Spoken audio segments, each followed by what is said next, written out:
Hello friends, दोस्तों। आज मैं आपको सिंपल इंटरेस्ट और कंपाउंड इंटरेस्ट के बीच में एक लेमन लैंग्वेज में डिफरेंस बताऊंगा। कैसे सिंपल इंटरेस्ट को हैंडल करना है, कैसे कंपाउंड इंटरेस्ट को समझना है, क्या मेन डिफरेंस है दोनों में। तो सपोज कर लेते हैं कि ए ने बी को 100 रुपीज उधार दिए 4 साल के लिए, और 10% के इंटरेस्ट पे एनुअली। अब इस एग्जाम्पल में कैसे सिंपल इंटरेस्ट वर्क करेगा, कैसे कंपाउंड इंटरेस्ट वर्क करेगा, मतलब दोनों में लेमन लैंग्वेज लेवल पे क्या डिफरेंस है, कैसे उनको समझता है, तो मैं बताता हूँ आपको भाई। तो पहले हम सिंपल इंटरेस्ट देख लेते हैं। ये सिंपल इंटरेस्ट का सिंपल इंटरेस्ट में अब हमको 4 साल है, तो 4 साल मतलब 0 से स्टार्ट को, 0 से 1, 1 से सेकंड ईयर से थर्ड ईयर से फोर्थ ईयर, तो 1 साल, 2 साल, 3 साल, ये 4 साल। तो पहले हम फर्स्ट ईयर के लिए इंटरेस्ट निकालते हैं। इंटरेस्ट निकालने का फॉर्मूला होता है P into R into T upon 100। यहाँ पे P क्या है? P इज प्रिंसिपल अमाउंट जो ए ने बी को दिया है। आर क्या है? आपका रेट ऑफ इंटरेस्ट है। ये रेट ऑफ इंटरेस्ट एनुअल भी हो सकता है, हाफ ईयरली भी हो सकता है, क्वार्टरली भी हो सकता है। अब आर हमें इस फॉर्मूले में क्या इनपुट करना है वो डिपेंड करता है आई क्या है। अगर आई में इंटरेस्ट 1 साल के लिए निकाल रहा हूँ, इंटरेस्ट भी मैं हाफ ईयरली बेसिस पे निकाल रहा हूँ, इंटरेस्ट क्वार्टरली बेसिस पे निकाल रहा हूँ। अगर मैं सपोज इंटरेस्ट एनुअल बेसिस पे निकाल रहा हूँ, R rate of interest half yearly basis पे दिए, तो उसी अकॉर्डिंगली हम मॉडिफाई कर देंगे, ठीक है।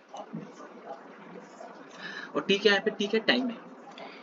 अब इंटरेस्ट में एक एनुअल बेसिस पे निकाल रहा हूँ, 1 साल के लिए इंटरेस्ट निकाल रहा हूँ, तो टाइम भी मुझे एक एनुअल साल लेना है। अगर मुझे यहाँ पे टाइम इनपुट करना है। अब इस केस में देख लेते हैं पहले आई वन क्या होगा। आई वन में फर्स्ट हमारा प्रिंसिपल अमाउंट कितना है? 100, रेट ऑफ इंटरेस्ट 10, और 1 साल के लिए, तो हमारा आया इंटरेस्ट 10। तो पहले साल में सिंपल इंटरेस्ट के केस में इंटरेस्ट अमाउंट बना है 10 रुपये, 100 रुपये पे। सिंपल इंटरेस्ट में क्या होता है, चाहे मैं कितने साल के लिए भी निकालूं, मेरा principal amount will remain the same. वही प्रिंसिपल अमाउंट 100 ही रहेगा हर साल। ये सिंपल इंटरेस्ट के केस में होता है। कंपाउंड इंटरेस्ट में थोड़ा डिफरेंट होता है, वो हम समझेंगे। अब मैं सेकंड ईयर के निकालूंगा, सेकंड ईयर मतलब मेरा फर्स्ट ईयर सेकंड ईयर। अब इस केस में भी सेम इंटरेस्ट का फॉर्मूला लगेगा। सिंपल इंटरेस्ट के केस में मैंने जैसे आपको बताया, प्रिंसिपल अमाउंट सेम रहता है, रेट ऑफ इंटरेस्ट मेरा 10% पर एनम है, टाइम मेरा 1 साल, ईयर मेरा 1 year upon 100, 100 cancel out, 10 rupees आया। सिमिलरली I3 भी मेरा और I4 भी मेरा सब 10 रुपीज आएगा। तो टोटल इंटरेस्ट मेरा कितना हो गया? ए ने जो बी को अगर सिंपल इंटरेस्ट के फॉर्म में पैसा दिया है, तो टोटल इंटरेस्ट उस केस में बनता है 10 प्लस 10 प्लस 10 प्लस 10, 4 साल का 40 रुपीज। ये तो इंटरेस्ट हो गया अब वो बी कितना रुपए लौटाएगा सिंपल इंटरेस्ट के अगर फॉर्मूले से अगर उसको देना पड़ा वापस, तो उसका टोटल अमाउंट बनता है 100, तो उसका प्रिंसिपल है, 40 उसका इंटरेस्ट अमाउंट है, तो 140 उसका वो हो गया टोटल अमाउंट जो उसको लौटाना है बी को। अब ये तो हो गया सिंपल इंटरेस्ट। कंपाउंड इंटरेस्ट की उसमें देखते हैं। कंपाउंड इंटरेस्ट थोड़ा डिफरेंट है। कंपाउंड इंटरेस्ट में प्रिंसिपल अमाउंट हर साल चेंज होता रहता है। यहाँ यही तो सबसे बड़ा खेल है जो कंपाउंड इंटरेस्ट को थोड़ा कॉस्टली बना देता है। तो हम कंपाउंड इंटरेस्ट के केस में देखते हैं 0 1 2 3 4, 0 से 1, 1 to 2, 2 to 3, 3 to 4, फर्स्ट 1 साल, 2 साल, 3 साल, 4 साल के लिए, ठीक है। तो पहला साल में इंटरेस्ट कितना होगा तो वो देख लेते हैं। पहले साल में इनिशियली मेरा स्टार्टिंग में 100 रुपये प्रिंसिपल था, 10 रुपीज इंटरेस्ट पर एनम, और 100 कितना आया? इंटरेस्ट आया 10 रुपये। अब इस इंटरेस्ट से अगर मैं इसको प्रिंसिपल अमाउंट में जोड़ देता हूँ, तो बनेगा 1 साल के बाद का मेरा अमाउंट 100 प्लस 10, तो 1 1 सेकेंड।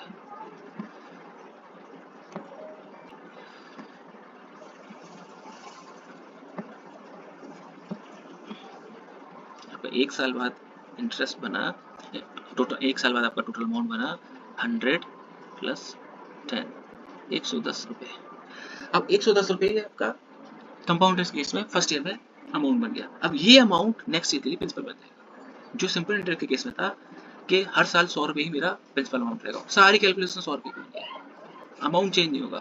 लेकिन कंपाउंड इंटरेस्ट इसी चीज़ को कॉस्टली बना देता है कि इसमें प्रिंसिपल ईयर जिस पे इंटरेस्ट कैलकुलेट होना है वो हर साल चेंज होता रहता है, हर साल चेंज होता रहता है। अब नेक्स्ट ईयर के लिए देखेंगे, नेक्स्ट ईयर के लिए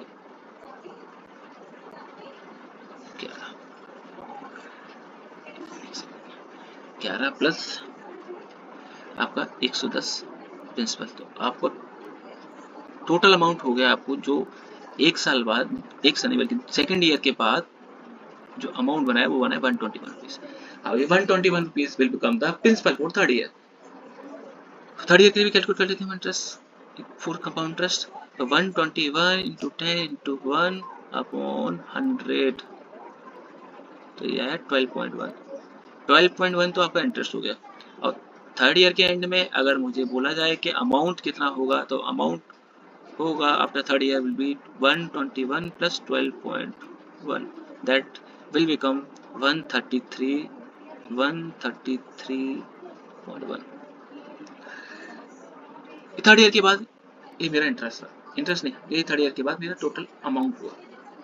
अब नेक्स्ट जो लास्ट ईयर है I4, अब मैं फोर्थ ईयर में अगर मुझे इंटरेस्ट निकालना है कंपाउंड इंटरेस्ट के केस में, तो उसके लिए प्रिंसिपल होगा मेरा 131.1 इंटरेस्ट 10 ईयर 1 साल 100, मेरा इंटरेस्ट आया 13.31। तो टोटल या मैं बोलूँ फाइनल अमाउंट जो बी को रिटर्न करना है ए को in case of compound interest जो आएगा वो आएगा विल बी 133.1 प्लस 13.31 जो आएगा आपका फाइनली, एक सेकेंड,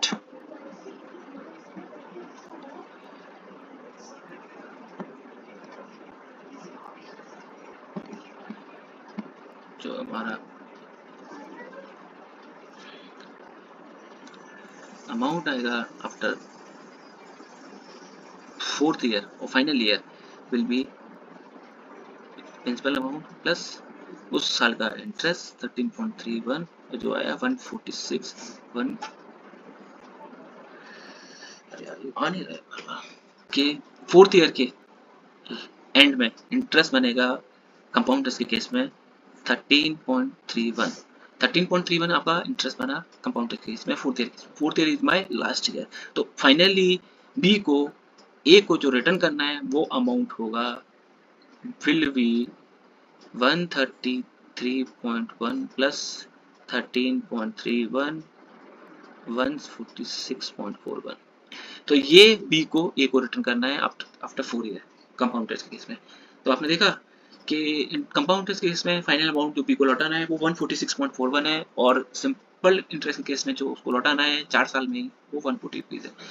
तो इसमें कंपाउंड इंटरेस्ट में अमाउंट ज़्यादा आ रहा है, जो रिटर्न करना है वो है 6.41 का डिफरेंस है। ये तो 100 रुपये का केस था, 4 साल का था। अगर सेम चीज़ अगर 100 की जगह 100 करोड़ का होता और 4 साल की जगह 40 साल का होता तो अमाउंट बहुत डिफरेंस होगा सिंपल इंटरेस्ट कंपाउंड इंटरेस्ट में। तो ये चीज़ इस चीज़ को कंपाउंड इंटरेस्ट को थोड़ा कॉस्टली बना देती है, इसलिए तो आजकल बैंक फायदे के लिए कंपाउंड इंटरेस्ट में लोन देती है। तो आज के लिए इतना ही, थैंक यू, धन्यवाद।